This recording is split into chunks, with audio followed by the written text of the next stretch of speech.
Good evening, ladies and gentlemen. It's a cold December night, and the Sharks get beaten again by the Tampa Bay Lightning by a score of 5-2.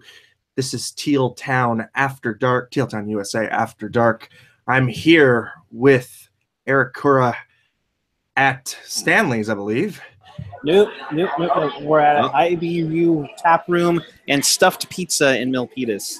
Oh, well.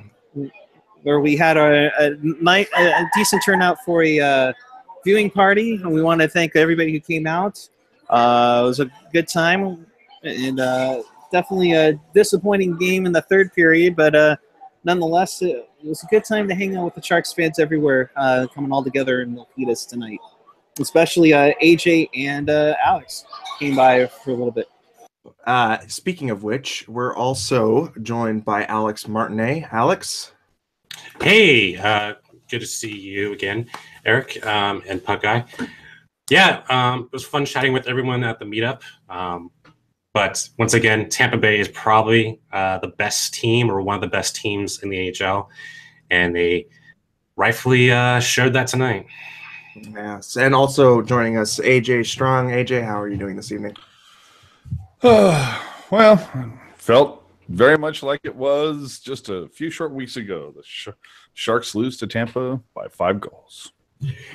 Right. Well, if you just joined us, you can be a part of the show using the hashtag TealTownUSA. I am waiting for AJ to put that graphic up for us. Oh, what?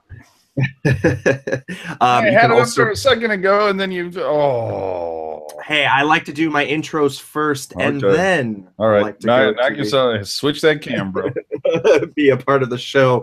Like I said again, use the Teal Town or hashtag TealTownUSA. Follow us on Twitter, and also please use that YouTube chat. We do check in there, and we do like to answer your questions in there as well. Eric, you want to get a quick word in before you head out? Yeah, the Sharks was promising the first, in the second, and in the third. They just fell apart. But nonetheless, good time, good atmosphere again with the Sharks fans in Milpitas here at Stuffed Pizza. Definitely check it out. I hear they have great pizza here. Enjoy a great time. And we will definitely be doing more watch parties throughout the season. So be on the lookout for those here on Teal Town USA. On the Twitter machine or on Facebook, we will definitely get together. And big thanks also, we'll give a shout out to our friends at Teal City Crew who helped get the word out a little bit more. And definitely we got a lot more events, including a USA-Canada matchup on December 15th. There are tickets still available. We'll try to get together and give you more info as that comes available. But, guys, I'll let you take it off, and I'll let you go on with the show, and I'll be heading back up to Concord right now. So have a great show, guys. Take care. Drive safe, Eric. Will do. Question from Gen X: Do you refrigerate ketchup after you open it? Yes, that is a yes for me. Yes. Alex? Yeah, for sure. Okay, I think we're all on team refrigerate ketchup. Boys, I mean, tonight's game, it seemed like it was promising in that first period. It seemed like the Sharks kind of followed the script of, hey, let's grab the first goal, let's be defensively oriented, let's continue kind of rolling through, try and keep this high-flying offense, a little bit smothered. And it seemed to work for about the first 2 periods of that game, but kind of fell apart. What were your initial impressions of the game, Alex? Just kind of first glance. A strong first period. I really liked the fourth line, the Cuba line, with O'Regan in that line. But you could somewhat tell that Pador was at least trying to give some depth to the 4 lines by putting Ward with Couture, which was a really strange combination. I don't think we've seen that this season. I think Ward has been somewhat one of the most disappointing veterans on the Sharks this season. But that was kind of surprising to see him on the second line. But yeah, it was 1-0 ending the first, or 1-1 ending the first. But the second period is where Tampa Bay, they have probably the best depth, all four lines, all speed, all size, and they can all shoot. It's just lethal, through 60 minutes. Yeah. AJ, what were your overall thoughts of the game? Well, I mean, I was really impressed by that first goal by Kadri. And then when Ward followed it, I'm sorry, I was watching the NBCS app that had us playing Toronto tonight. Excuse me. No, it was as Alex said, it seemed like a solid first period. I mean, Sharks playing their second of back-to-backs on the road against the best team in hockey right now, and Tampa Bay proved it. Why they're the best. They've got speed, they've got shooting, they've just got it all right now. They've got some pretty damn good D. So the Sharks, of course, missing Donskoy, missing Carlson, missing Heed. I mean, there are some key pieces that the Sharks did not go into this game with. So that could probably, I mean, you could, I'm not saying we're blaming the loss on that. It certainly doesn't help things, but Tampa Bay proved why they're the number one squad in the NHL right now. So maybe the air miles got to them at this point. I mean, but then again, I mean, Tuesday, then they're off. What, Wednesday, Thursday, Wednesday, Thursday, and then they play Friday, then they play tonight. So I mean, 3 games, 5 nights, back east. What are you going to do? But yeah, I mean, it was the best team in hockey, and they proved it. And the Sharks still have a long way to go. Yes, yeah. I definitely agree, and I think the thing that's starting to become very apparent with this team, even if it is the second of back-to-backs, is they just don't have the talent this year to keep up with a high-flying offense. Their bread and butter right now, it totally reminds me of those Phoenix Coyotes teams with Dave Tippett behind the bench, where it's very suffocating. They're trying to play for a 2-on-1 or some kind of off the rush kind of score. It's very apparent to me that this team is lacking in offensive depth and offensive creativity and talent. I think the other thing that really is bothering me as well is just the style of play. It is very much a stifling shutdown defense, and I've talked to Gackle, and I've talked to Kurz about this, and just asking, hey, do we think that the lack of the offensive depth is a byproduct of the way they play, or is it a byproduct of the lack of talent? And both thought it was a pretty good question. Both seem to think that it's a product of both. And this is, unfortunately, folks, this is not something that's going to be changed overnight with a trade. Anybody who's thinking, the Sharks trade for forward and solves everything. No, I think it's something systematic. Now, call me crazy, but when you play against Tampa Bay and you lose a combined 10-3 in scoring, I mean, you mustered 3 goals against Tampa Bay in 2 games. That's not good enough. It's not good enough. And priding yourself as a defensive team, letting in 10 goals in 2 games is not good enough. And giving up 43 shots on goal tonight. Right. So you got to wonder, too, what was the shots on goal the last time they played? Probably in the 40s as well, or at least the 30s.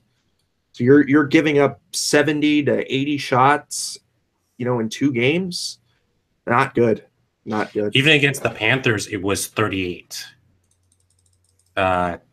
Which, the Panthers are the Panthers. I'm like, I thought they would be one of these teams that would sneak in as a wild card team on the East, but a disappointing team. But they have a lot of talent. But 38 shots is still a lot for a goaltender. And Dell played well. I think that's a game he somewhat stole for the Sharks. But at the same time, you have to ask: is this system beneficial for a goaltender, or even for a long term for the defense? I think defensively, yes, it's a good system. I think it definitely does highlight and does protect the goalies a lot. Actually, just how the Dave Tippett system made Mike Smith, he took them all the way to a Western Conference final. So I definitely think that it helps helps defensively, and it helps the goaltending definitely. However, I just think that it stifles creativity way too much. And just to point out, the game just a scotch less than a month ago, it was I love the term scotch. But that game against Tampa, it was shots on goal 33, Lightning 30. That was what it was at SAP. But tonight, 43. This defensively sound Sharks squad, you let 43 shots on goal with Jones coming back. There was actually a part of me that I was kind of like, when I found out that Jones was getting the start tonight, I was kind of like, I think I might have ridden Dell one more time. You've seen what he's done the last 2 games. He's played really well. He lets in that first goal, and then he just locks it down. Who has Dell faced this season? Has it been key opponents? I mean, Florida, Philadelphia. Philadelphia. But those were all like minor. Those are all not like competing playoff teams. We would agree on that.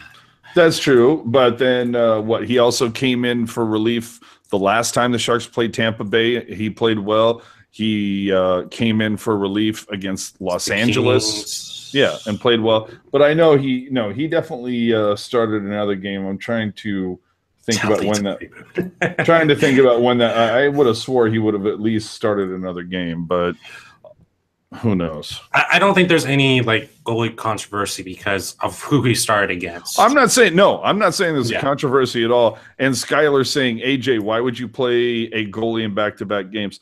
It's not like it's never happened before. And again, Jones coming off injury and Dell playing very well up to this point. It's not like Dell looked horrible against Florida and Philly. So I think that if Jones still has any type of a injury lingering, let Dell go. The guy's earned it.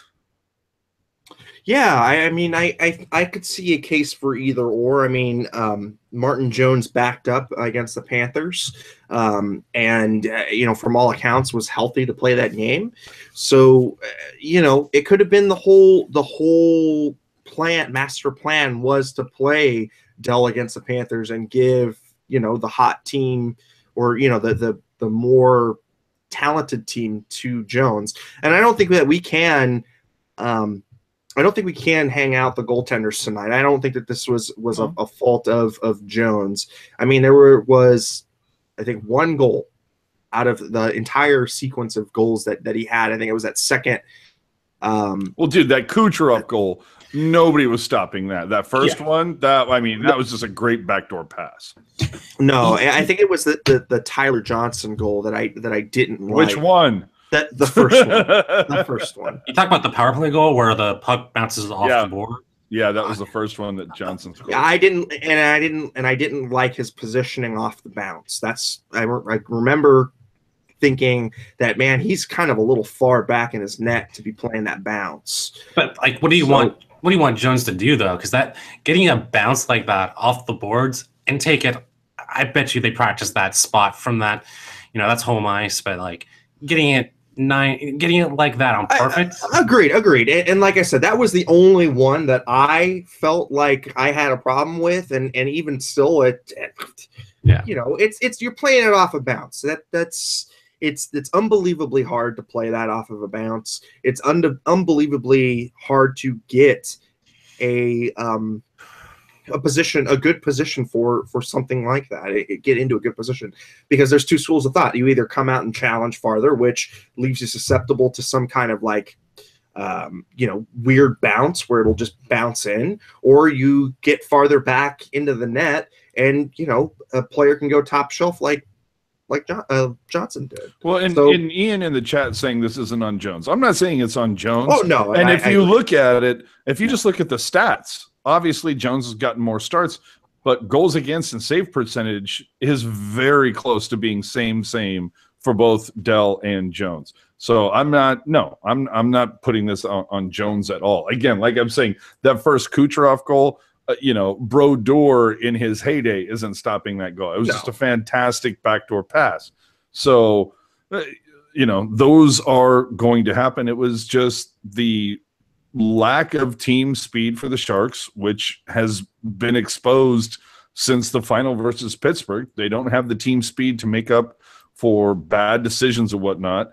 I'm sorry. I'm looking at the hit that Burns had in the first period. They're showing the replay. Yeah. But I got a little lit up by that. But do you think he's going to get a fine for that? No, I can't imagine, because it just seems. It seems like he jumped at the last minute, and that's when you see the actual. That's what made the impact more fierce.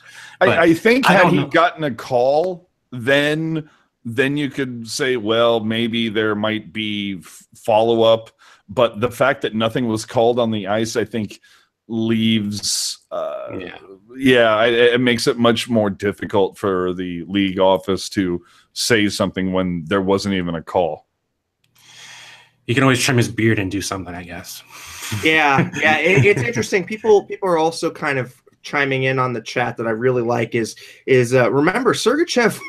Sergachev looked pretty good tonight, and he was a Montreal Canadien. I wonder how much they're really regretting that trade for Giroux. Hey, speaking of Montreal Canadiens, let's not forget that tonight it was 20. Evidently, from what I saw on Twitter, 22 years ago tonight is when Patrick Waugh got lit up and told the Canadiens that was the last game he was ever playing wearing a C on his chest. The worst trade in AHL history. It's up there. I just think that's a good history lesson. This is the last game I'm ever playing for you. Yeah. Patrick Waugh with his silly antics. It's pretty funny. I still love Patrick Waugh. He's a nut, but I still loved watching him play. I really wanted to see him and Bruce Boudreau go at it. See, I would much rather see a goalie like Waugh or somebody like just be so fierce, so competitive, just like lose his shit.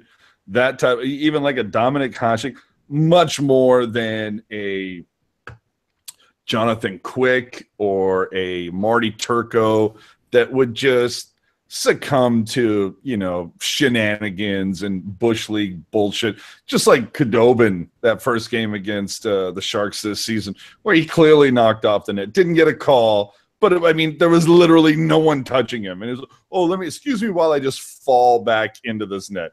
It's like, man, that was like, wow, you went to the Marty Turco school of goaltending for that one. Because I don't know how many games that I saw Marty Turco play where he was clearly facing an onslaught, and all of a sudden the goal would the net would mysteriously come off the moorings. Meanwhile, nobody was around him. Well, and let's segue. That's a really good point. I like the whole discussion around penalties. What is up with the Sharks and lack of power play time here? I mean, the Sharks haven't had a power play.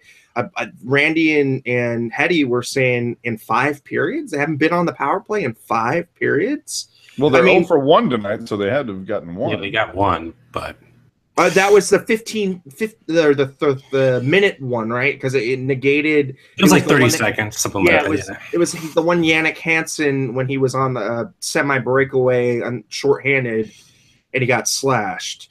And it's just like they could not buy a penalty tonight. Well, you know what? Move your feet. Make the guys have to slash you, hook you, whatever it is. If you're not skating hard and you're not making the other team take that penalty, that's on you, man. Yeah, I think that's a byproduct of, and we'll talk about the lineup here tonight. I mean, I think that's a byproduct of having Ward with Couture and with Hurdle. Taking Donskoy out of the top 6 really, really puts this team into a bind. Donskoy's on IR though, so that's kind of the main issue with that. No, I'm saying that that exposes a great weakness in the team when he is out of the lineup. Yeah. Well, I mean, you had no Bodker tonight, no Donskoy tonight, and then we're talking about how slow the Sharks look tonight. I mean, coincidence? And then no Goodrow. So what? No, what are you talking about? Goodrow was in. He scored. I think Goodrow scored the first goal. You mean Carlson? Carlson or Soren? Carlson, yeah, sorry. Yeah. Some son. But I just think that this team was way too slow, way too plodding to play against the Lightning tonight. And if you're going to be that slow, then you have to contest your blue line and play heavier and harder. And I mean, they did that for a period and a half. They did that. Yeah. And Burns had that great hit early on, but you got to wear guys down. You got to, take your shots when you get them. You got to outwork them in the corners and just wear them down. And the Sharks were not having it tonight. They play these speedy teams. They just don't have an answer. And again, I go back to the fact that Donskoy and Bodker, two of your faster guys, not to mention the fact that Marlowe, one of the fastest guys the Sharks have ever had, not on this team anymore. So you've gotten Joe Thornton, never a speedster, but still not any faster now with the knee surgery. Pavelski, known as fucking Pokey because he's a slow poke. I mean, so what are you going to, and then you throw in Ward. And I mean, just this team doesn't have speed. So they need to play LA King style hockey circa 2012, where it's just a heavy physical game because they don't have speed. Right. I do think the back-to-back did. I don't know if it completely hurt them, but it did play a factor in the second and third periods. Yeah. If you look at the shot total, it was 16-8 in the second period. And you can just tell the momentum was totally on Tampa Bay's side. And even though, I felt like for the first 5 minutes of the third period, even though they scored that goal, it just felt like everything was kind of just in the Tampa Bay's favor because they had the youth, the speed, and the size to just dismantle the first three lines. All right. Well, let's go through the scoring. We've kind of tiptoed around this, but in the first period, Barclay Goodrow scores about 17 minutes in. Barclay Goodrow scores from O'Regan and Carpenter. Like Alex was saying, that would look like the best line tonight. And when your fourth line is your best line, you're not going to win too many hockey games.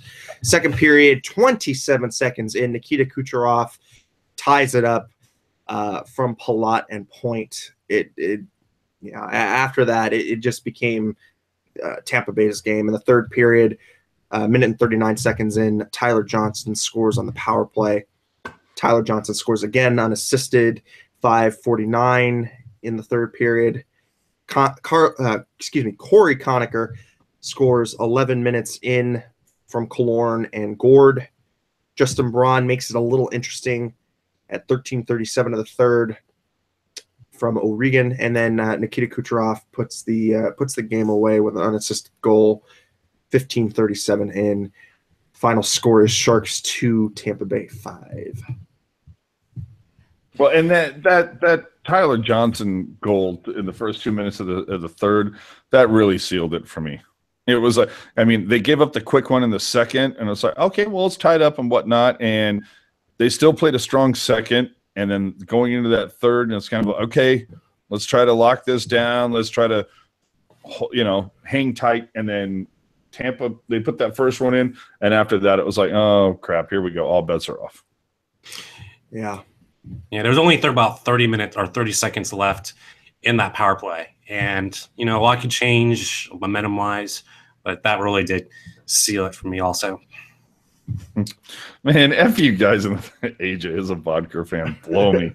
It's true, though. Oh, yeah. I was telling you, I was espousing all my, kudos for vodka tonight at Stuff Pizza. Get the hell out of here. and you like Niemi. Yeah, that too. I thought Niemi was the greatest goalie ever. Oh, and he definitely not for the Sharks in hockey. And he thinks that Burns should be a forward. I'll just get it all the way. And in fact, as well, and you know what, Aaron Dell, forward material as well.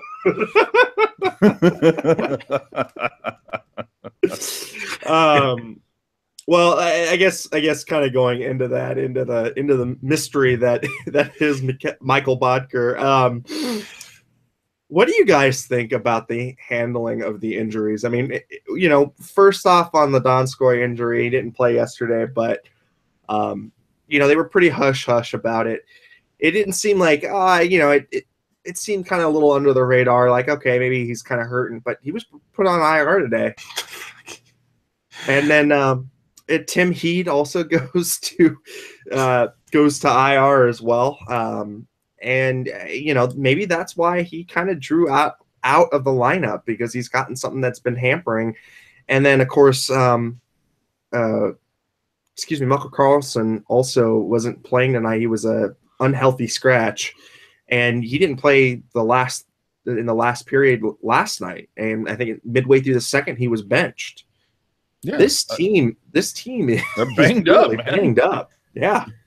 I mean, you're talking Bodker, Carlson, who was the Donskoy? I mean, listen to those three names: Bodker, Carlson, Donskoy. That's a significant amount of firepower for the Sharks. Well, not Bodker, but Carlson and Donskoy. I mean, Carlson and Donskoy so far have been essentially top 6 guys. So you're missing that. That's tough. And Hertl, I love Hertl. And even tonight, I thought he didn't have the best game, even though he led the team with forwards in time on ice last night. But I mean, tonight, a good, what was it? 17, 22. And now that I'm looking at it, oh my God, second game in a row, Hertl led the team in time on ice, forwards. So clearly, PDB has a lot of confidence in Hertl, and boy, if he could just pot one here or there, I mean, that guy. I mean, talking about a guy who seems like he's due. Definitely. I mean, I like his play. I mean, he's definitely, I would say, put himself in a position to score. I just don't think it's coming yet. Unlike Pavelski, where I think that there's something wrong with his feet. I mean, I know he's always traditionally been really slow, but I think he's nursing an injury, and it wouldn't be surprising if he's got maybe like some kind of high ankle sprain or something like that, because he just looks really damn slow out there. Yeah. Can we just address the chat for a second? Sleepy Mofo, go suck a puck, dude. So, talking about AJ's the only Sharks fan who owns a Bodker sweater, home, away, and alternate. No. Very funny. But Gen X. If he knew, we don't have alternates this year. Yeah. Gen X, though. Ha ha to the kid in Calgary holding a sign with an Oilers logo on it that says, "Please don't draft me in 2023.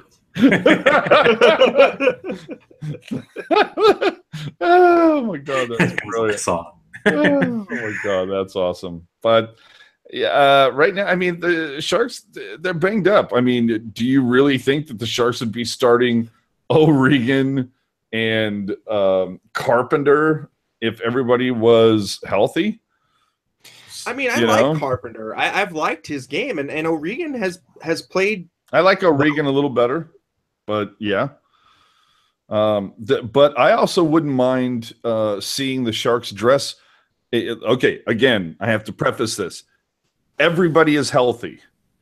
I wouldn't mind seeing PDB go a game, depending on who it is, but go a game where he dresses 7D and puts Heed on the fourth line. I mean, he's got a wicked slapper, dude.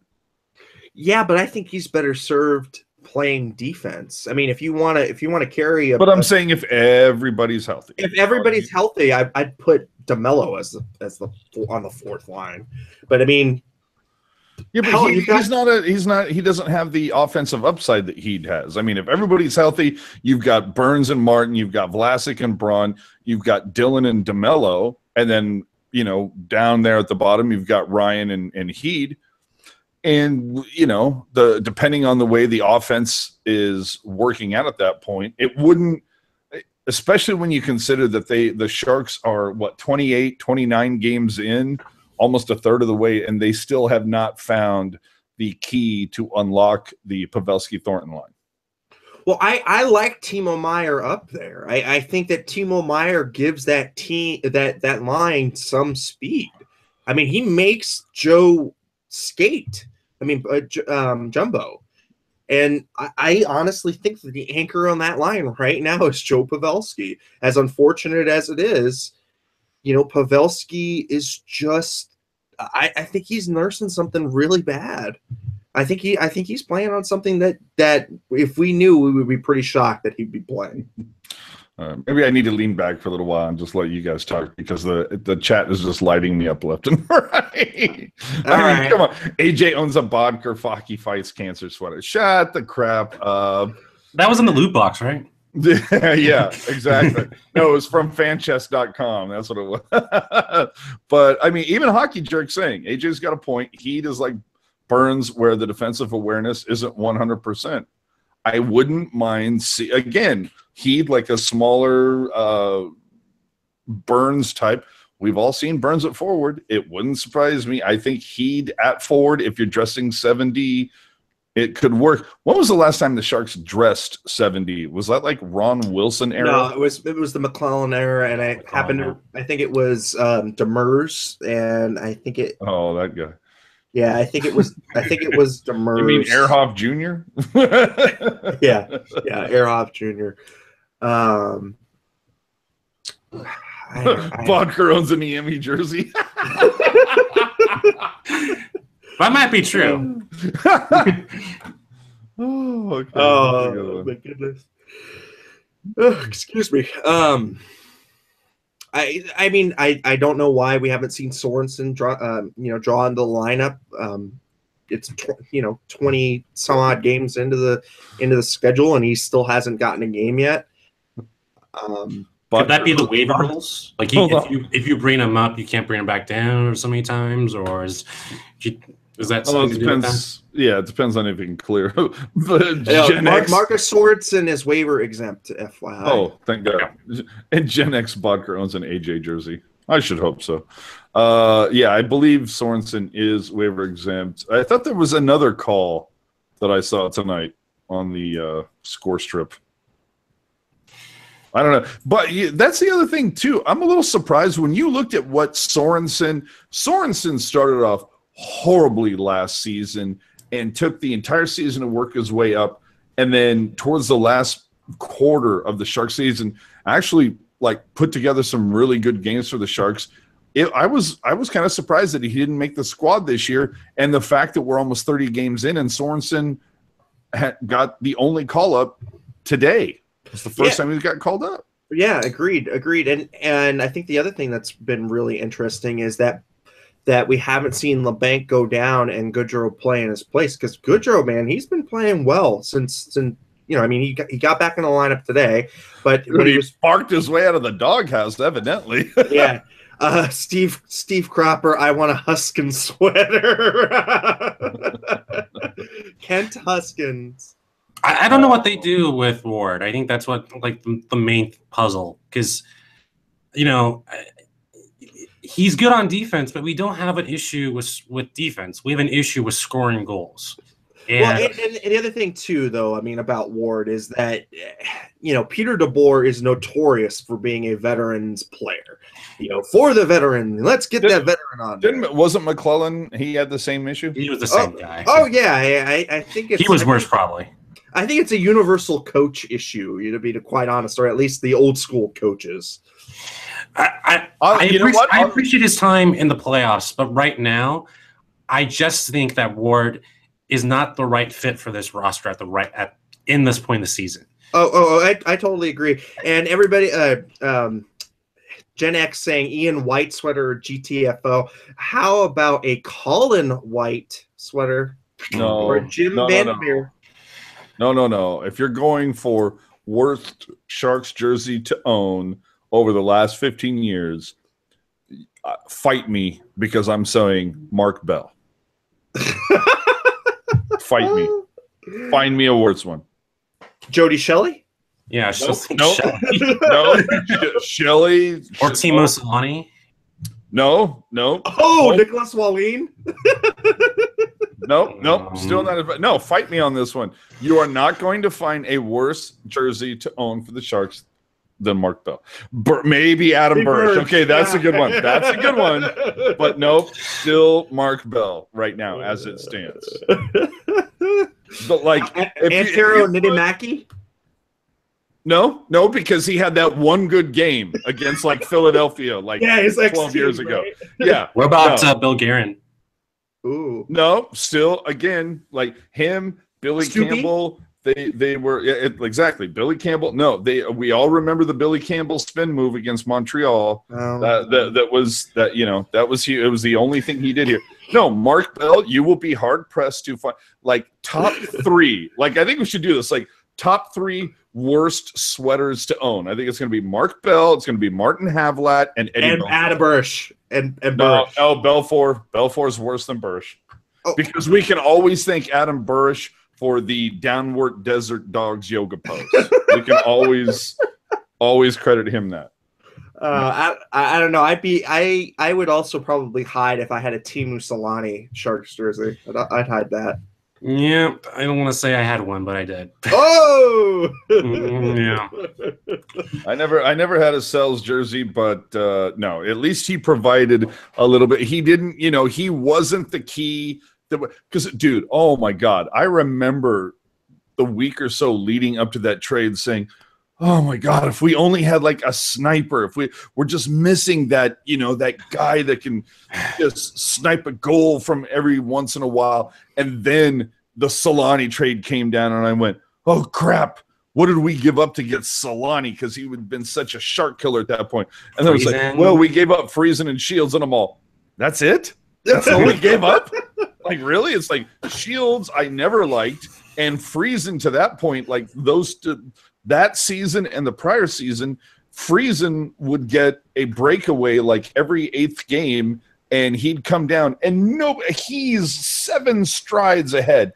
And what would he do? He would hit the goalie center mass in the logo every damn time. There was no he wasn't trying to fake anybody out. He was just like, no, I'm just going to like try to put this through you. And it never worked. But when I saw that trade come down, I was just like, oh my God, this might be one of the best trades that I've ever seen.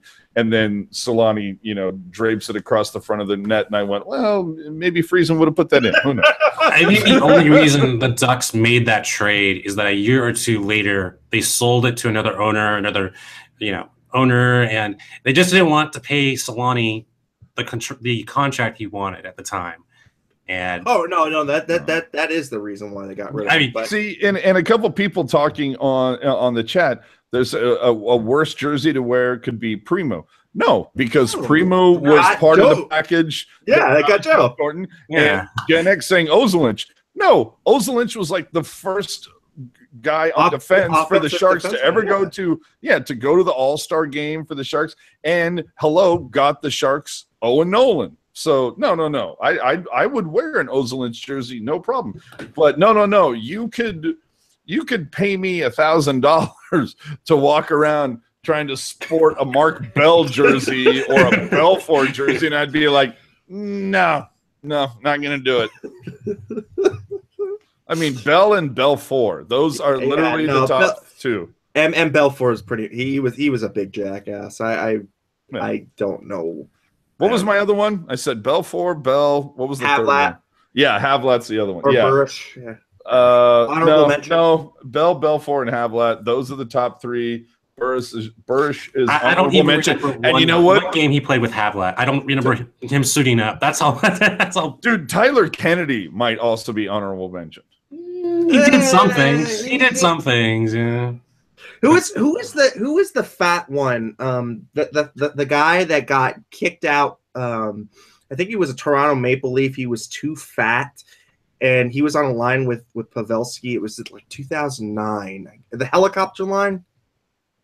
Fuck, I can't remember his name. I'll have to look that up. Waiting for the chat right now. And everything NHL. AJ, $1,000 to you if you wear an Niemi jersey. Sure. You want to pay me $1,000 to wear a Niemi jersey? Sure. I'll meet you on December 7th against Carolina. South entrance, 7:00. Bring your cash and the jersey. Wallet and Huskins, yeah. Where were we again? We were in the 3rd period, I guess. I don't know. No, we'd already gone. Jed Ortmeyer. That was a pretty good one too. Jed Ortmeyer. Tennessee Jed. Scott Gomez. Yeah. Not a great one. Wellwood. Thank you, Kyle Wellwood. Still not as bad. Again, you have to slot these people into how they were sold to you. Belfour was sold to the Sharks fans as like, we're finally going to get an elite goalie, and we saw what happened. Mark Bell was supposed to be, the winger that the Sharks desperately needed on their top line. And then, of course, basically the same thing the way that Marty Havlat was sold to Sharks fans. I mean, they were supposed to be these elite top echelon guys. Belfour, of course, did go on to win a cup with Dallas. But, I mean, Havlat and especially Bell, who heard of those guys after they wore teal? Nobody. Yep. All right. So, what do we want to see? Oh, it was Vancouver where he was overweight. Yeah. Thanks, Gen X. What do we want to see from the Sharks coming up in this next little stretch? I mean, they got one more against Washington, and then they're back at home. I mean, do we think that this team can weather the storm while they're waiting out the injuries, or do we think that they'll take a dip? I mean, what do we want to see? What are our realistic expectations for this team for the next 5 games? Well, you got 1 away, 3 at home, and then 3 away in, the Western Canada. I really just want a healthy team is what I want. I mean, right now, Washington, middle of the pack, they're about the same as the Sharks. I mean, Washington has 31 points. The Sharks have 30. So, I mean, as long as you keep Ovi in check, I think the Sharks can win that game. And, I mean, even Washington right now, their goal differential is -3. I think the Sharks can pull that off, Sharks +8. And then they get to come home for 3 games, host Carolina, who is, bottom of the Metro. Then it's Ottawa, who is, on the lower part of the Atlantic. And then Minnesota, who is bottom part of the the Central. So, I mean, I think the Sharks, it all depends on what we see. It wouldn't surprise me if on Monday versus Washington, we see the exact same lineup that we did tonight, because they're still getting over injuries. I'm hoping by Thursday, maybe we see Donskoy back, maybe we see Carlson back, and hopefully that changes things. I just want to see a healthy Shark squad for a stretch of games here. That's Santa Claus, if you're listening, that's what I want for Christmas. Do we see a trade come down before Christmas? It's too soon. Well, yeah, I was going to say, before Christmas, I don't think so, although a week or so ago, I kind of was like, well, yeah, maybe. But, I mean, if he hasn't pulled the trigger yet, I don't see him pulling – I don't see Doug Wilson pulling the trigger on a move before the bye and quite possibly before the All-Star game. I mean, I don't know if you guys were aware of that Pierre LeBrun story where it was the Sharks – don't be surprised if they make a big move. He's always had a very big soft spot for the Sharks, but, he's heard quiet rumblings on Sharks and John Tavares. I mean, they would be stupid if they weren't in discussion for anybody at this point.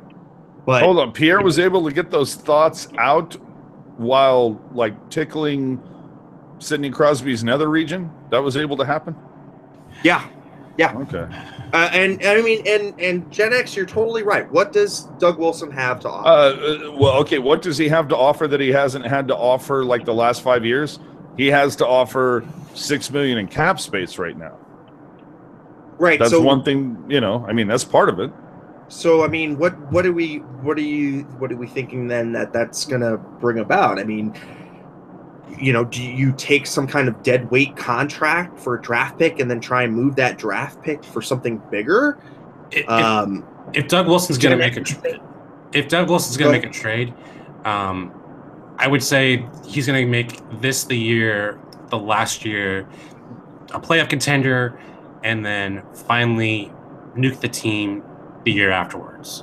Oh, but I mean, we've been saying nuke the team for X amount of years, and it hasn't happened. But in order to get a player like Tavares, you got to trade someone like potentially Hurdle, potentially someone of your youth. And I'm talking like extremely, like you have to just nuke the team at that point. Well, what would it? Okay, just for shits and giggles, let's fast forward out because the trade deadline is February 26th. Let's say that it's February 20th and the Sharks are out of the playoff picture by 5 points. Maybe that's the time that Doug Wilson approaches Joe Thornton and says, pick a team, you know, like we need to get something for you. You're clearly not going to be here anymore. So at least let's get you, you know, the Ray Bork deal. Let's get you. You've been a loyal soldier here for 12 years. Let's get you to a team that has the best shot, that one has the best shot of winning the cup, and two has something to give us to, you know, fill the cupboards. I agree with that, but that doesn't happen too often. I mean, you know, you'd be the funniest shit would be is if he would go to Toronto. Yeah. No. I'm just saying, like that would be, you know, because if they were still in contention, I would honestly see him wanting to hook back up with Patty. But that entire team is built on speed, and Thorin just can't really skate. Are you kidding me? Lou Lamoriello would pass up a chance to get Jumbo? I don't think so. The NHL is moving for prioritizing speed, and that's something just Joe Thorin just can't do anymore. And I'm worried more about not in the first leg, but in the second leg. You know, is that leg going to hold up? And you know, recovering from that injury, he's looked better the past couple of days, but his best games have always been against Arizona, Florida, and those are teams that, frankly, are just not that great this season. Sleepy Mofo, okay, I'll hold you to that. Thank you. With this crappy but I'm just going to gain this. Ian brings up a great point. The Leafs reached out to him in the summer. Look, I think that's going to be more of a reality than we want to believe. I mean, I think that Jumbo. Wait, did you say Ian had a good point? Ian has never had a good point in his life. What are you talking about? Kidding, Ian. Calm down. Go sleep with your son. Go to bed. No, his son's probably talking in his ear right now. Yeah, probably. I would say the only way you go after Tavares is if you admit before you make the trade that he's only going to be a 1-year rental. Like you're not going to pay him how many millions of dollars per year because you just can't afford that cap space. Maybe you can't with the $6 million. Maybe you'll take that or the $7 million. But frankly, we just don't know if Joe Thornton's going to be here for the next year or year two. I don't want him to be here, but we frankly just don't know. And also look at where the Sharks are on the cap. You know, Thornton is UFA. Joel Ward, you're going to get his 3.2 off the books next season. You're going to get Yannick Hansen's $2 million off the books next season. I mean, that should be a decent amount of cap space to work with. But let's just shove Tavares. Like, what do you think besides an impact player? Like, who else is like a must-have player in the trade deadline? Or just I just don't think there's enough available this season. I agree. I don't think so either. I mean, I think the interesting one to me, and this would be more of a straight up hockey deal, but if you could get some kind of, you know, you could get the GM for what the hell, Winnipeg. You could get him in a room and really like what, Kane? No. I'm talking about Trouba for Vlasic because Trouba wants out again. And maybe you can make a lateral move there for a younger player, and then, you know, try and go after something with more, you know, with the off-season cap space. Yeah. Oh well, and Hockey Jerk making a great point. You know, I was talking about how Ward's 3.2 and Hansen's 2 million, and quite possibly Thornton's 8 million coming off the books. But I wasn't taking into account that Vlasic next goes from 4.2 to 7 mil next year, and that Jones goes from 3 mil to 5.7. So that we're going to be paying that money out, even if we save some of that on the forwards. This also goes, and okay, everybody hit the mute button for the next 30 seconds because I'm going to go into my diatribe again. This goes into the fact that Tim Burke needs to be fired. Doug Wilson needs to fire the scouting staff. When you look, like the Sharks took Timo Meyer over Brock Besser, or the Sharks are not. Again, that I have to put out there before everybody fucking ats me. I'm not saying the Sharks are going to hit the lottery with every pick that they make, but they still have to do better. They have to make more out of the picks that they have gotten. Again, I go back to the fact that you look at the Sharks defense. Brent Burns, gotten via trade. Paul Martin, gotten via trade. Brendan Dillon, gotten via trade. Okay, Vlasic, yes, drafted. Justin Braun, drafted. But when it's half and half like that, no, you have to find those diamonds in the rough. You've got to make more out of your draft picks. And so far, the Sharks have not been able to do that. Okay, you can unmute now, everybody. Thank you. That was fast. I tried. So, I mean, just kind of going through here, I mean, even at the UFA, looking at the UFAs, I mean, what's going to become available? I mean, Paul Stastny, Thomas Couture and Pavelski come up.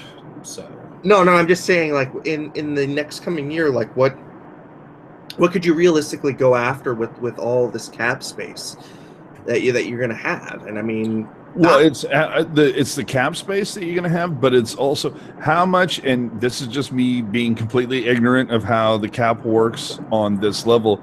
Does a buyout count against anything? Because it would not surprise me. I'm sorry for those of you who are fans. It wouldn't surprise me if at the end of the season that Doug Wilson doesn't look at buying out Paul Martin, because he only has 1 year left after this. And potentially, if he can't trade him, I mean, dude, 2 full years. Well, no, I'm saying, again, I'm going towards the end of next April. If Bodker continues his stretch, right now Bodker has, 3 goals? I mean, the dude is literally on pace to score, 12 goals this season. And he had, I think 12 goals last season. Meanwhile, his previous 5 seasons, he scored 52 points, 26 points, 51 points, 26 points, 50 something. He kept going up and down, and this was the year that he was supposed to go back up. So it wouldn't surprise me if Wilson either tries to move Bodker, if he can't find a dance partner or a way to package Bodker with something else. Maybe he considers buying Bodker out too. But I think Paul Martin, I think, is going to get bought out by the end of this year. Paul Martin has a no trade. Does that affect being bought out? No, it doesn't. But in terms of just moving him, and I don't think he'll be moved. Paul Martin, I think, will be bought out.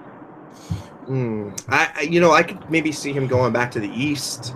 I mean, I could see him, if they could try and get him back to Pittsburgh, maybe, or if they could get him to go to Montreal or something like that. I could see that. I'm just looking through also the UFA list, and I mean, Evander Kane's kind of interesting. I mean, maybe loading up on D. I mean, Calvin DeHaan is going to be available. Some RFAs, Matt Dumba. I mean, do you put out an offer sheet? But I mean, the big one that everybody's going to be highlighting is John Tavares. You try and sell him, I guess, on the franchise, but the Sharks are in desperate need of a number 1 or number 2 type center. Because right now, I mean, we're seeing Joe Thornton at 50% Thornton, maybe 75% Thornton. Yes. And this team is not built to withstand that. Well, and in the chat, Ian saying, I'd buy out Martin. Ryan is great and cheaper. Exactly my point. You found a guy that you drafted and have developed that is able to fill that spot. and to fill that spot at a measly $650K so far, for this season and next season. So hell to the yeah on that. Gen X saying, will Hasso sign off on a buyout? He already has. Didn't we bought out somebody last year, the year before? Didn't we? Who was it? I'm trying to think. It was Adam Burrish got bought out under the Hasso regime. Yeah, there was Burrish. I would have swore there was one other one. It wasn't Nemo, but there Hadlat was also bought out. There you go. Yeah, he was the compliance buyout. Yeah, so Hasso has proven he will shell out the ducats to buy somebody up. So okay, I don't understand why everybody was talking about muting Putt Guy. I mean, I went and did it. I'm not able to hear. Well, I did mute him. I muted him because he had driving in the background. Yeah. Okay. So I mean, I'm with Gen X on this one. The Sharks need a number one center and one 2 through 4 D man. I totally agree. Now, I think that Heed and Ryan fit that bill. And like I said, maybe go after Calvin DeHaan, or you make an offer sheet for Matt Dumba. Because look, you can really stick the screws to Minnesota and really like make them make a really stupid decision if you go in on Matt Dumba. And I really like him as a defenseman. I'm okay with the defense for the most part right now. I mean, obviously Burns signed between now and the end of the world. But Paul Martin, I think, is going to get bought out after this. But I mean, you've got Burns and Vlasic for the foreseeable future. Braun might be a little overrated to a certain extent. I think he's had a good last stretch of games. Hopefully, he's coming on. Brendan Dillon, who I have hated for a very long time, thought he was way overpaid, but has slidden into that spot next to Burns for the most part very well. So I'm not too worried about our defense at this point because you can slot Ryan and Heat in there. I'm not worried about that. To me, I just go back to the Sharks need to replace Joe Thornton. And right now, that replacement is not currently on this team. No. Maybe it's in Brooklyn right now. Maybe it's somewhere else. But they need to figure that out between now and next October. Now, somebody that I think would be very interesting, and Chicago, not Chicago, but Washington is also very much in the same limbo that the Sharks are. Is all right? We'll give you Paul Martin for Ali Ovechkin. Well, Ovechkin is definitely an interesting take, which I think he probably could be pry, but I wouldn't want to pry him. I would pry who's their 19? Gosh, their playmaker. Come on, brain not working. I know who you're talking about though. God, what was his name? Backstrom. I'm a horrible person. Don't worry about it. Let me run through this real quick. How many points is the Capitals have a playoff spot? Backstrom is who I'm thinking of. And let's take a look at those standings. That's a good question. They are currently in the second wildcard spot. And Backstrom's not a bad choice, but again, I go back to the fact that he's on the wrong side of 30. Yeah. I think that if you wanted to do something though, let's say Washington's on the outside looking in, because right now they're only holding a playoff spot by a point. Let's say that they're back 5 points and the Sharks are holding on to the second wild card spot or in third place still at the trade deadline. Maybe you try and swing a deal for Nicky Backstrom.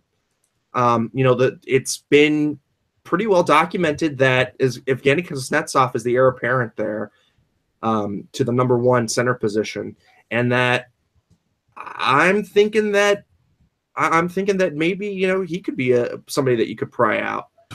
Everything NHL. Yay! Let's talk Capitals hockey.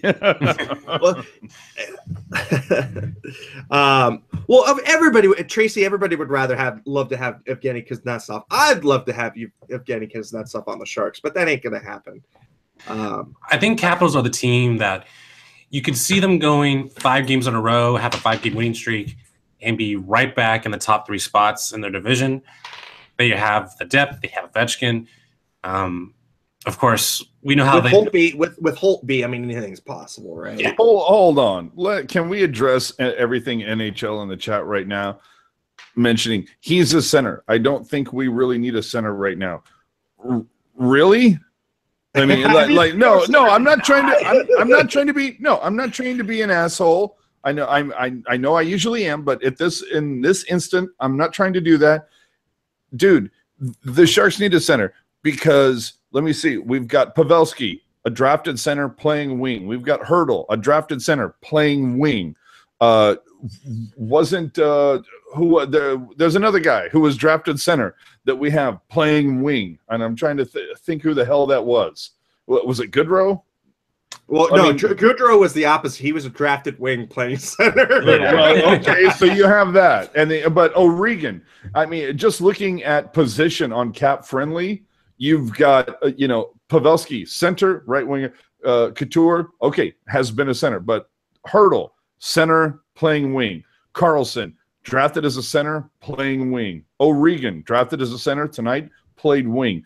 Dude, we've got centers. We just don't have the superstar playmaker center like a Tavares, like a Thornton, like a Crosby. You know what I mean? Right. And so it's like, it's what can you go out there and get?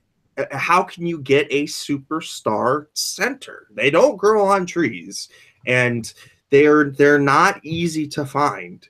So you either bring them in or you draft them. And the Sharks brought one in Joe Thornton because they couldn't draft him. I'd rather the Sharks go after someone with speed and can handle the puck. So wouldn't 31 other NHL GM. But I'm saying that if you go after someone from Buffalo, Evander Kane, I'd rather go after someone. Do what you can for that, but we do have too many centers, too many defensemen, and I'd rather do something. Maybe you trade Dale. I'm open to that possibility of trading Dale. Absolutely, because I don't want the next Vesataskala. But you have to trade Dale now because this is he's UFA next season, and exactly. Mofo says, "Screw your season and hope you get the number 1 overall." But number 1 overall, we can't all be Edmonton, brother. But number 1 overall is not a center. That's Rasmus Dahlin. He is a superstar defenseman in the making. And also, Gen X pointing out that I said wrong. Backstrom is 30, and I said wrong side of 30. Yes, 30 and above is the wrong side of 30. So you're just saying all of 30 is wrong side? Pretty much, yes. A day after 30 is the wrong side of 30. The quotes of AJ. Yeah, quotes of AJ. And I mean, Gen X is right. I mean, there is no one player that will help this team right now. I think that we all have to agree with that. The only way that the Sharks are going to win the Stanley Cup this year is by defense. That's literally the only way. They can try and augment the only way the Sharks are going to win the Cup this year is if 28 other teams like die in a fiery plane crash. Well, that too, but I'm just saying, if the Sharks have a snowball's chance in hell, that's going to be the way it's going to be, right? I mean, they have to be defense, defensive LA Kings. So I think the short-term solution is figuring out what you're going to do with LeBanc and Ward. I'm a fan of LeBanc's, and he's just not getting enough real experience in the Barracuda. I want him to work out his issues. I think he's a decent talent. What they do with him is a question mark. But I think he's shown he has to at least give the Sharks some transition game, which is obviously lagging. I'm just looking at this, and there is somebody that I. Well, let me ask you this. I'm looking at Minnesota. What about Eric Stahl? If Minnesota does miss out, because isn't this another case of wrong side of 30? But no, and I'm just saying for this year though. I mean, how many more years does he have on his contract? I think he's only on a 1 year, right? I think it's 2. It's 2? I think it's 2. I wouldn't mind having that for 2 years. But he's 33.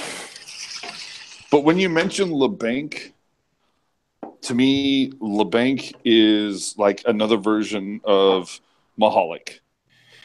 Speedy will get you an occasional key goal, but for the most part, if you look at the goals that he scores, they're going to be, when the game is already decided, either for or against.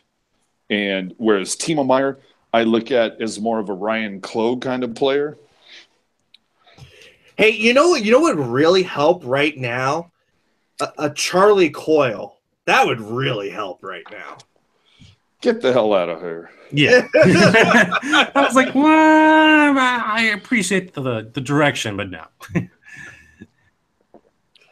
I don't know, guys. I don't know. This team, I honestly think it's way too early to talk about trades. The Sharks from January 1st to all the way late February played 15 road games. That's going to be the point where our season decides. Basically, that's where our playoff position is going to be where we're going to sit. And, middle January, early February, I would say that's when we start making some moves. Right now. And decide if you're going to play for the right now or play for the future. Yeah. 15 road games is a brutal stretch. And once you get through that, we can finally start making some moves that actually, work out for us.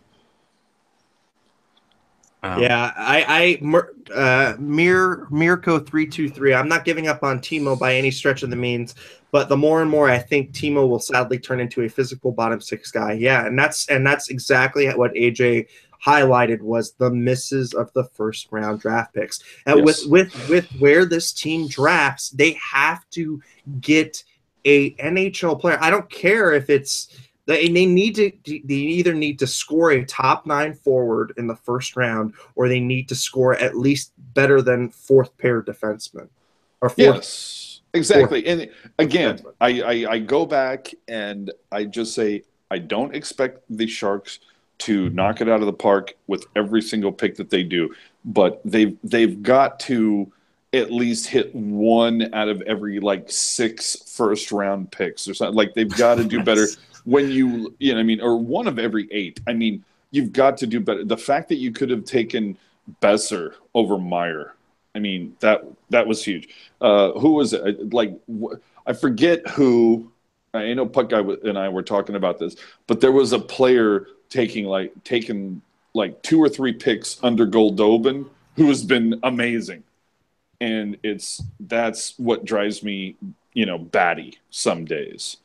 Where they get, show me another hockey team that has literally traded away their last 2 number 1 picks when you look at Goldobin and Mueller. I agree with what Ian. I think it's just way too soon to make a judgment on Timo. It is. What wasn't it Mikko Rantanen too? He was taken after Timo. I think it was Rantanen. It was one of those that it was just like they did a comparison on players and how where Timo has landed in his draft class, and it's just not good enough. Well, and who's to say that if we had taken Brock Besser and Vancouver had taken Timo Meier, that Timo would not have more success in Vancouver and Brock would have less success here? Obviously system has something to do with it. But it just goes back to the fact that the Sharks how Tim Burke has been employed by the Sharks for this long is staggering. And I didn't like their first round pick this year. I didn't think that was a good first round pick either. I mean, they're drafting a college player who is not going to be ready for at least another 2 to 3 years, and then I'm always leery about drafting college players because they have that weird opt-out UFA out, that they can activate in their contracts if they so choose.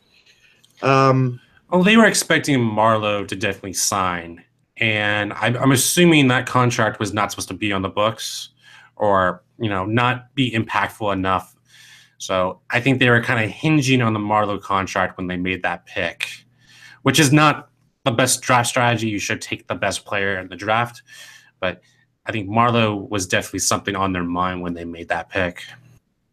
Yeah, no, I agree. And I'm just looking through. I mean, the only team that I can look at that.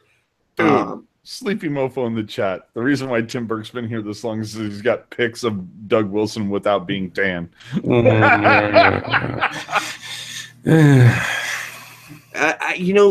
Maybe you try and swing a trade with Colorado.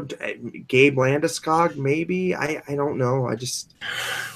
There's just no real easy solutions right now, and I think that the Sharks are just going to kind of be staying in this middling pack right now. Josh Norris was the pick. I totally right, CP.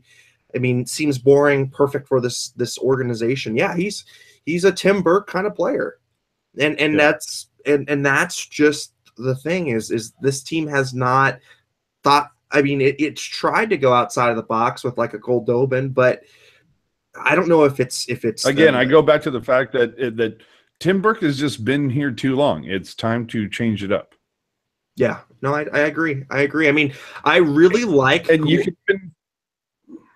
I really like the scout, the amateur scout in the Nordic countries right now. The one that's been pulling out those free agents, such as Sorensen, such as sorry guys, Carlson, Tim Heed. I mean, I don't remember who got hired. I think it was fairly recent that we hired somebody to really review the Nordic countries for amateur scouting. If you go back and look at the Sharks drafting history, it's so funny how for a while there, when Lombardi was running things for the Sharks, it just seemed to be Euro after Euro after Euro. They were going after European players like they were, going out of style. And then all of a sudden there was this huge shift to nope, Canadian. And now it seems like they're going back towards Euro. I'm not sure why that is. I don't really care, to be honest with you. Hold on. Yes, I know smoking is bad. Yes, I get that. Leave me alone, people. But you can at me as long as you want. I'm still going to be just wanting Tim Burke to be fired because it's just like it's time for new blood. I think there's, to a certain extent, and I think this is something we could go on to for the next hour of this, is debating the good and bad of that. Maybe it's time for Doug Wilson to be shown the door. Now, granted, you look at Doug Wilson's tenure and what he's done, it's like, well, he's only overseen a team that has gone to the playoffs like 13 out of the 15 years that he's been there, and which is huge. He was also the guy who headed up bringing Thornton to the Sharks for, Stewart, Primo, and Sturm, which ended up working out swimmingly. The guy who brought Boyle and Huskins here for Ty Wissert and almost nothing, that brought Boyle here, and what happened? With the exception of Burns, Boyle leads the defense in just about every category, so that was a huge trade. And then what was the other one? There was bringing Burns here, for Coyle, Setaguchi, and a pick.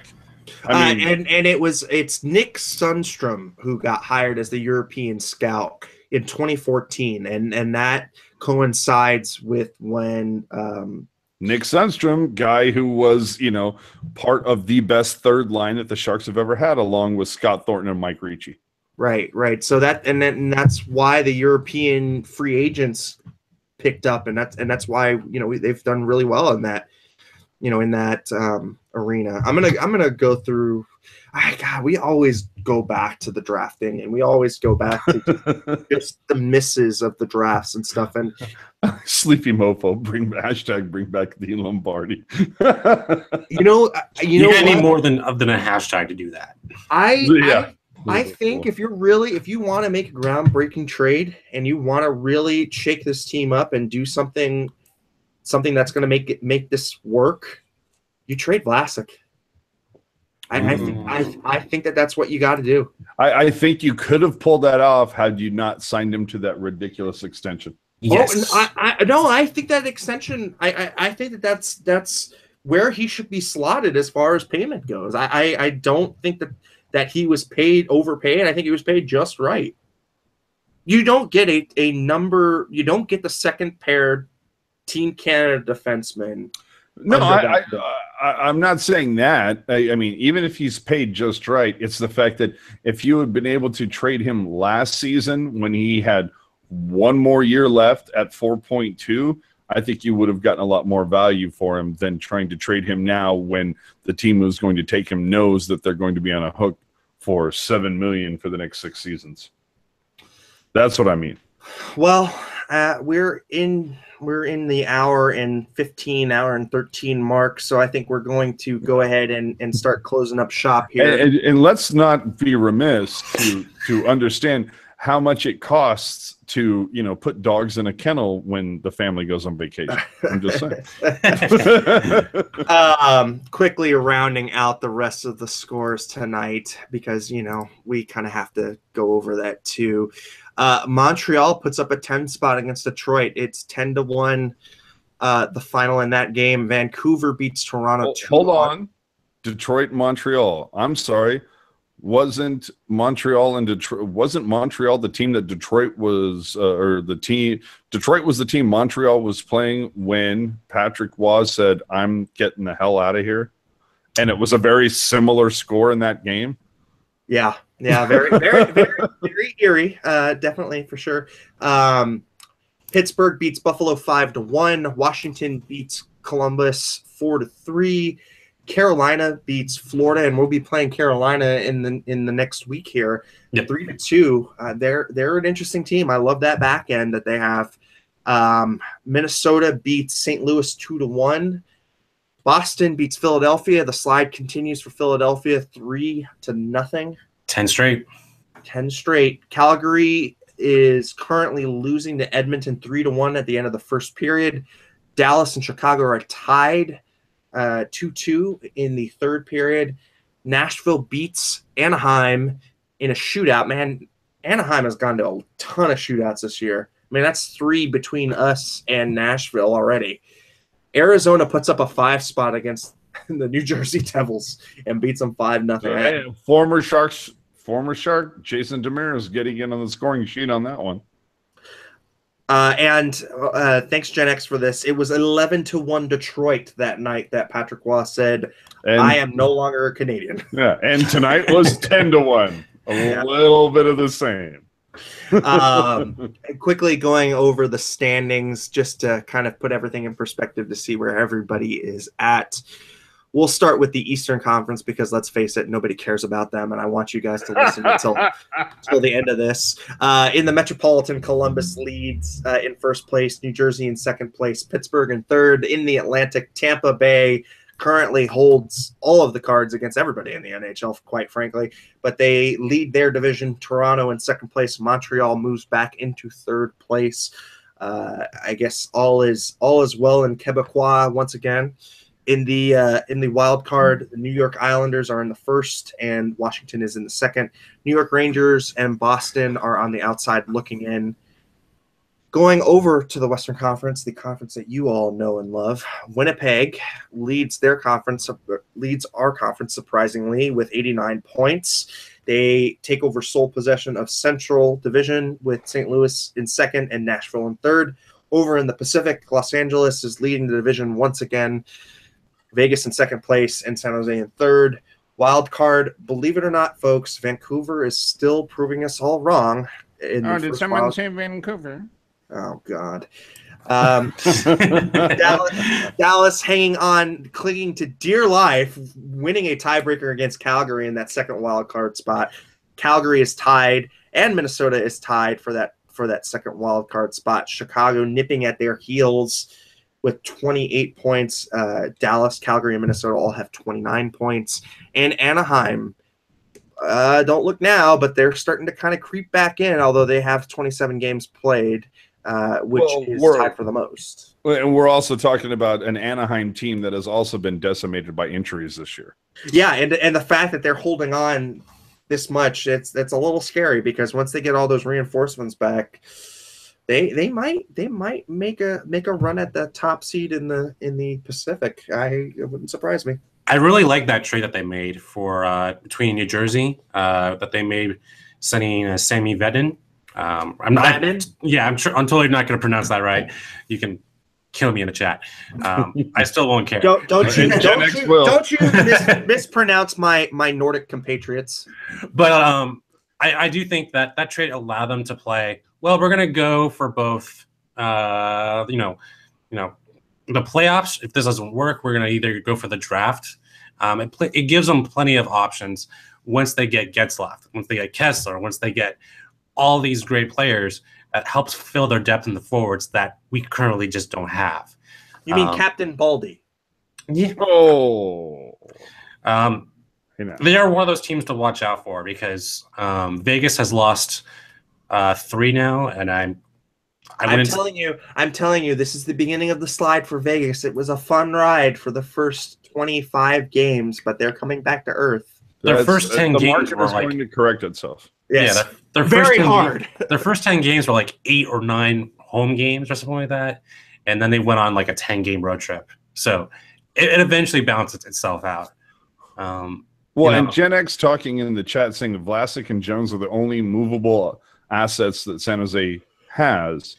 I don't know about that. I mean, and you're also, I was going to say, you're also talking about 2 assets that just signed big, long-term contracts.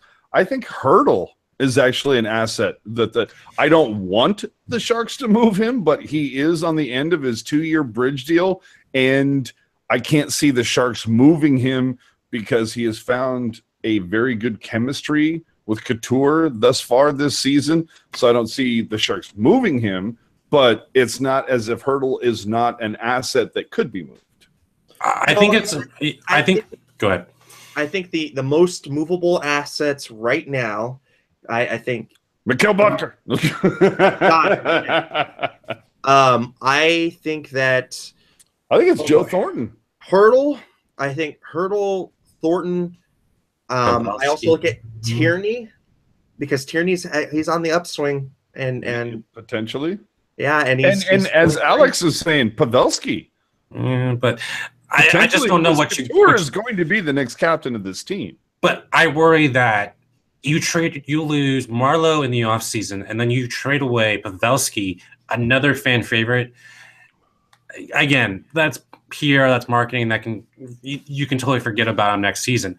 But you're losing 2-star favorites in one season, and I just don't think they want to do that. Sleepy Mofo brings up Dell as an asset. I agree. Yeah, Dell. Yeah.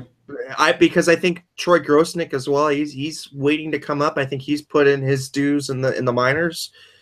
And Gen X pointing out Hurdle doesn't get you in return the people you're talking about. Yeah, I understand. Hurdle alone will not get you the assets that you're hoping for. Yeah. But if packaged in the right deal, who knows? We did see a 3-way trade this season.